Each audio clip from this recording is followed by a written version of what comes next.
Olá, bem-vindos ao programa Conhecendo Nossa Igreja, organizado pela Pastoral Diocesana da Comunicação. Esse programa é da Igreja Católica Apostólica Romana, que traz até você assuntos atuais da vida da Igreja.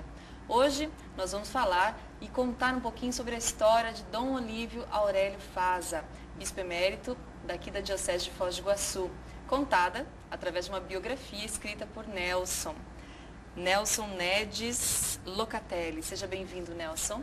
Obrigado, eu agradeço pela oportunidade. Nelson, nos conta um pouquinho primeiro sobre você, para todo mundo que está em casa que não te conhece ainda, um pouquinho da sua história, você é daqui de Foz mesmo. Na verdade, eu nasci em Cruzeiro do Oeste, no Paraná, mas vim pequeno para Foz do Iguaçu e participo da paróquia São Pedro.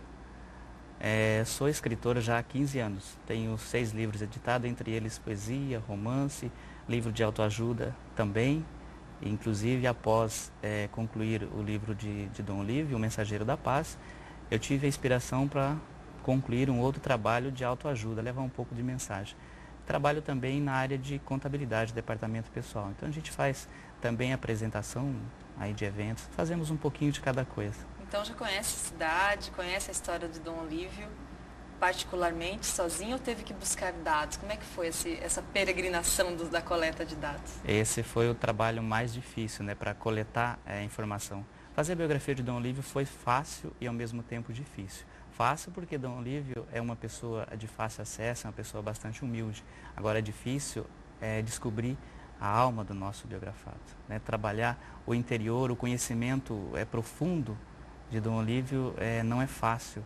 Mas foi através de perguntando, pesquisando, buscando na Cúria Diocesana, buscando através de jornais, conversando com o próprio Dom Olívio, muita conversa com ele e também conversando com pessoas que conhecem Dom Olívio já há muito tempo. Então foi possível concluir esse trabalho num percurso aí de 2 anos e 2 meses. Eu diria assim que 1 ano eu trabalhei em cima da coleta de dados e 1 ano e 2 meses aí nos finais de semana, à noite principalmente, que é o horário que eu mais gosto de escrever, eu fui então desenvolvendo a redação dessa biografia.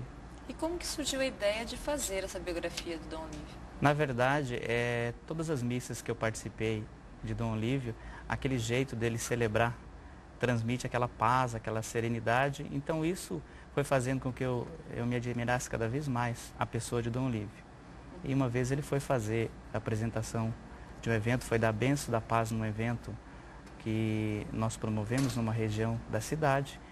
E então me surgiu aí a ideia de escrever sobre Dom Olívio, em função dele já ser um bispo emérito da nossa diocese e desenvolver um trabalho muito bom. Foi o primeiro bispo e tem uma história fantástica de exemplo que pode ser levado para todos da nossa diocese, não só para os padres, não só para as pessoas que estão inseridas na religião católica, mas para a comunidade como um todo, as pessoas, porque ele transmite uma paz, uma humildade, um conhecimento muito grande, é uma pessoa mostrar de grande exemplo de vida, né? Claro, claro. E esse tempo que você disse que veio surgindo, faz quanto tempo? Desde que você começou a escrever até você ter a ideia? Começando a escrever, eu diria assim que foi para convencer Dom Olívio, vamos dizer assim, para convencer Dom Olívio, nós tivemos que fazer 3 visitas na casa dele. Aquela primeira visita e conversar com ele, fomos levar o informativo que constava a matéria sobre a bênção da paz. Daí tocamos no assunto, ele olhou um pouco espantado, mas não deu muita atenção. Eu falei, é interessante, mas podemos pensar. Só que o argumento mais forte e que de fato convenceu Dom Olívio na primeira, numa segunda e numa terceira visita foi de que a obra teria o fim de angariar fundos para a nova Catedral Nossa Senhora de Guadalupe, que foi ele que iniciou e agora tem sequência aí com Dom Laurindo. Então isso foi o argumento mais forte. Aí ele simplesmente disse, vamos tentar. Assim que ele disse, com o jeito dele bastante sereno e bastante cauteloso e zeloso no sacerdócio. Mas a princípio ele disse assim, não sei, é uma dúvida muito grande porque nós aprendemos a adorar o nosso Senhor Jesus Cristo, então nós não podemos nos adorar. Então imagino que em uma biografia nós vamos estar colocando à disposição das pessoas e a adoração nós devemos fazer a Deus. Então essa foi a dúvida maior dele. Depois conversando e dizendo que a história dele viria para somar para o povo de Foz do Iguaçu com a nova catedral, que vai iniciar aí um ciclo do turismo religioso na nossa região, a nova catedral, aí Dom Olívio aos poucos foi se convencendo de que seria interessante. Então, assim, a satisfação, a felicidade maior de Dom Olívio não é ver a história dele sendo lida por milhares de pessoas, e sim ver a história dele contribuir para a edificação da nova catedral, que vai trazer um novo tempo para a Tríplice Fronteira. Isso mostra mais ainda, né, a santificação que ele passa, né? Com certeza. O exemplo e fazer mais a gente ler o livro.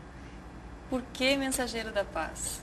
Mensageiro da Paz. Nós tivemos várias sugestões de título, inclusive Dom Laurindo também participou, o Padre Germano participou da escolha desse título. A princípio nós havíamos pensado Homem da Fé, pensamos em Príncipe da Paz, mas Príncipe da Paz Dom Olívio, e o próprio Padre Germano disse que Príncipe da Paz não podemos colocar, é Jesus Cristo, né? Então foi descartada essa possibilidade. Aí conversando com um, conversando com o outro, trocando ideias com padres, Mensageiro da Paz, porque de fato a paz está bem explícita em Dom Olívio. Então ficou o Mensageiro da Paz. E quem que ajudou você nas coletas dos dados, assim, nesse processo todo?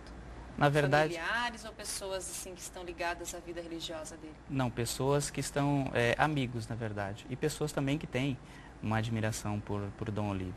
Então nós iniciamos essa ideia em 3. No caso eu, José Espíndola e Valdecir Vez, nós iniciamos, trocamos ideias e fomos correr atrás. Então o Valdecir, ele fez toda a parte, vamos dizer, externa. Fazíamos os contatos e aí precisava pegar um depoimento, precisava levar alguma coisa, então ele estava sempre a essa disposição. Na coleta de dados, você tinha que buscar dados e ele que fazia todo esse trabalho, esse mensageiro de trazer a boa nova, vamos dizer assim. E um livro que busquei depoimentos por telefone, por e-mails, pesquisa em jornais, na biblioteca, e foram mais de 20 pessoas entrevistadas, entre eles jornalistas, empresários, padres, professores, todos constam no livro e todos foram unânimes em dizer sobre a pessoa de Dom Olívio, que é uma pessoa rica de conhecimento, de paz e humildade. Então a fé, a humildade, a paz e o conhecimento dele tem um destaque grande através das pessoas que depuram sobre a pessoa dele. Então contém histórias e depoimentos da vida dele como bispo aqui em Foz. Como bispo, o livro, e o livro também ele serve como material de pesquisa sobre a Diocese de Foz, porque tem um capítulo que diz como foi o desdobramento da província eclesiástica do Paraná e como que iniciou toda a história da Diocese. Ele é o primeiro, né? Ele é o primeiro bispo da Diocese de Foz do Iguaçu. Ele é o primeiro e teve que passar por muitos desafios, sofreu muito. Dom Olívio participou inclusive de movimentos de sem terra, de desapropriação, a questão da Itaipu, ele esteve à frente, muitos manifestos, e Dom Olívio estava lá. Desbravador. Inclusive uma história assim contada, fantástica e confirmada por ele depois, foi contada inclusive pelo Paulo Pucinelli, de que havia uma casa, uma determinação judicial que deveria ser destruída. E então uma pessoa estava pronta para destruir aquela casa com um trator. E ele entrou à frente e não deixou que fosse destruída. Ou seja, ele colocou a vida dele à disposição, mas que não fosse destruída a casa daquela pessoa humilde.